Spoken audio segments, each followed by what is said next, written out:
मन में विनम्रता का भाव, जीवन की प्रत्येक अनुभूति का चिंतन, चित्त की चंचलता की संयमित साधना, जीवन के अनित्यता की समझ, निब्बाण के रास्ते खोल देती है।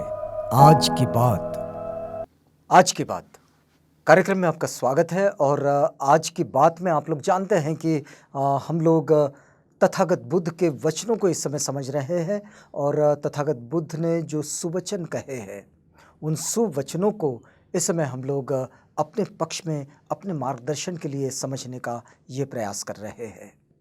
पिछली बार हमने देखा था पिछली कड़ी में कि तथागत कहते हैं कि जो अपनी वाणी से बहुत बेहतर बोलते हैं लेकिन उनके आचरण में वो बातें नहीं होती, तो ये बिल्कुल उसी तरह होते हैं जो फूल सुगंधहीन होते हैं। तथागत आगे कहते हैं कि फूल की सुगंध पवन के विरुद्ध फैल नहीं सकती। फूल की जो सुगंध होती है वो पवन के विरुद्ध मतलब हवा के विरुद्ध प्रवाह में नहीं फैल सकती, लेकिन शीलों का जो सुगंध होता है, जो अच्छाई का सुगंध होता है, जो हमारे अंदर जो बेहतरी की जो संभावनाएं होती है उसकी जो सुगंध होती है, ये सुगंध पवन के विरुद्ध भी और पवन के साथ भी दसों दिशाओं में फैल जाती है। और इसलिए तथागत कहते हैं कि सत्पुरुष का यश पवन के विरुद्ध भी संसार में फैल जाता है। और इसलिए अपने पास अच्छाई का जो संचय होता है उसे करना चाहिए। जो अच्छे होते हैं, जो सच्चे होते हैं, उनकी गंध पूरी दुनिया में फैल जाती है। उसे हवा की ज़रूरत नहीं होती। हवा की ज़रूरत उन्हें होती है जिनके पास अपना कुछ होता नहीं है। फिर तथागत कहते हैं कि भाई निद्राहीन मनुष्य की रात लंबी होती है और थके हुए मनुष्य को यात्रा दीर्घ लगती है। यह आपका अपना अनुभव होगा कि जिसे नींद नहीं आती, बहुत सारे लोगों की ये समस्या है, उस निद्राहीन के लिए रात बड़ी लंबी होती है, कांटे नहीं कटती। वो जो थका हुआ मनुष्य है उसके लिए उसकी यात्रा, उसका रास्ता बहुत लंबा हो जाता है। लेकिन वैसे ही सद्धर्म को ना जानने वाले मनुष्य को भ्रांति और दुख का समय दीर्घ लगता है। जो सद्धर्म को नहीं समझते, सद्धर्म यानी सब पापस अकरणं, कुशलस उपसंपदा, सचित पर्योदपणं, एतं बुद्धानं शासनं। अपने आप में किसी भी बुराई का ना करना, अच्छाई को अपने साथ ले लेना और अपने चित्त को, अपने मन को हमेशा शुद्धता की प्रक्रिया में रखना। ये सद्धर्म जिसे समझ में आता है कि दो मनुष्यों के बीच मैत्रीपूर्ण संबंधों को विकसित होने की पूरी संभावनाओं को बनाए रखना, ये जिन्हें सद्धर्म समझ में आता है उनके लिए कोई समस्या नहीं है। लेकिन जिनको ये समझ में नहीं आता उनके लिए दुख और भ्रांति, इसका समय बहुत लंबा होता है। ये बड़ा लंबा समय भ्रांतियों में और दुख में बिता लेते हैं। मनुष्य को अपने समकक्ष अथवा श्रेष्ठ के साथ ही यात्रा करनी चाहिए। देखिए, तथागत बड़ी महत्वपूर्ण ताकीद दे रहे हैं। तथागत कहते हैं कि हमने यात्रा या तो अपने बराबरी के व्यक्ति के साथ करनी चाहिए या तो फिर अपने से जो श्रेष्ठ है उनके साथ करनी चाहिए। मूर्ख के साथ यात्रा करने की अपेक्षा अकेले यात्रा करना अच्छा है। तथागत कहते हैं कि भाई अगर आपको दोस्ती करनी है तो या तो अपने समकक्ष करिए या तो फिर जो अपने से श्रेष्ठ है, बेहतर है, अच्छा है, उससे मैत्री कीजिए।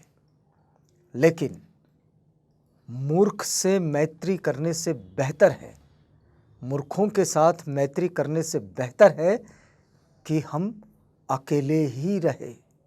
देखिए तथागत ये बात बड़ी जिम्मेदारी के साथ हमें समझा रहे हैं, क्योंकि मूर्खों के साथ दोस्ती करना ये हमेशा ही बुरा होता है।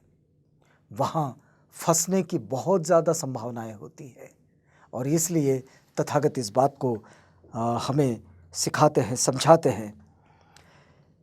देखिए तथागत आगे कहते हैं कि हिंसक पशु से भी अधिक प्रामाणिक और बुरे मित्र से डरना चाहिए। हिंसक पशु से भी अधिक अप्रामाणिक। कोई हिंस्र पशु हमारे सामने है तो उससे कम डरना चाहिए, लेकिन कोई अप्रामाणिक और बुरा मित्र है उससे जरूर डरना चाहिए। हिंसक पशु शरीर को चोट पहुंचा सकता है।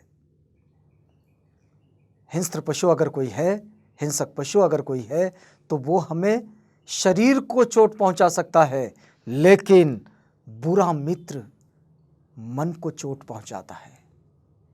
और इसलिए मन की चोट ये बहुत बुरी होती है। तो इसलिए ऐसे बुरे मित्र से बचिए। तथागत आगे कहते हैं कि ये मेरे पुत्र है, ये मेरा धन है।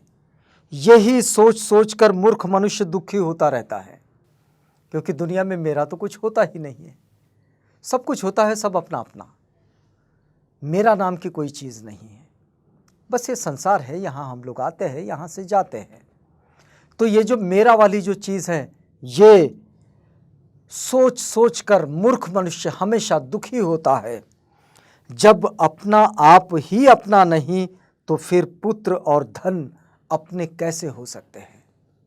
तथागत का बड़ा महत्वपूर्ण सवाल है कि जब अपना ही अपना नहीं होता तो पुत्र और धन अपना कैसे हो सकता है? और इसलिए ये जो मेरा वाली बात है, मैं वाली बात है, ये बात किसी की टिकती नहीं है। ये किसी की मैं और मेरा वाली बात चलती नहीं है। इसलिए ज़रा इससे बाहर निकलिए, ये तथागत कहते हैं। फिर तथागत बुद्ध कहते हैं कि मूर्ख होकर अपनी मूर्खता को जानना, मूर्ख होते हुए भी अपने को पंडित समझने की, अपने आप को पंडित समझने से कहीं अच्छा है। मूर्ख होकर अपनी मूर्खता को जानना। अगर किसी मूर्ख को ये पता चले और वो रियलाइज कर लें कि वो मूर्ख है, ये उससे बेहतर है कि कोई मूर्ख अपने आप को पंडित समझता हो। ये उससे बेहतर है। और मूर्ख मनुष्य किसी पंडित की संगति करे तो भी वो उसके द्वारा उपदेशित सद्धर्म को जान नहीं पाएगा, जैसे कचड़ी दाल के स्वाद को नहीं जान पाती। हम किसी भी बेहतरीन व्यक्ति के साथ अगर दोस्ती कर भी ले, लेकिन मूर्ख है तो फिर उससे उसका कोई फायदा नहीं होगा। जैसे कि कचड़ी दाल के स्वाद को नहीं जानती, जैसे कि चम्मच ये शहद के स्वाद को नहीं जानता। जब तक कि वो जीभ पर नहीं जाएगा तब तक पता नहीं चलता, चम्मच को पता नहीं चलता, बल्कि चम्मच या शीशी या वो बर्तन जिसमें शहद रखा हुआ है, वो शहद के स्वाद को नहीं जानता। ये बिल्कुल वैसा ही है जैसे मूर्ख कभी भी किसी ज्ञानी या विद्वान या फिर बेहतर व्यक्ति के संगति को नहीं पहचानता। ये बिल्कुल वैसा ही है। आज की बात में इस समय हम लोग तथागत बुद्ध के सुवचनों को समझने का प्रयास कर रहे हैं कि वो हमारे जीवन को क्या मार्गदर्शन देते हैं। आज की बात में यहीं रुकते हैं, इस वादे के साथ कि कल फिर एक नए वचन के साथ आपसे मुलाकात होगी। आज की बात।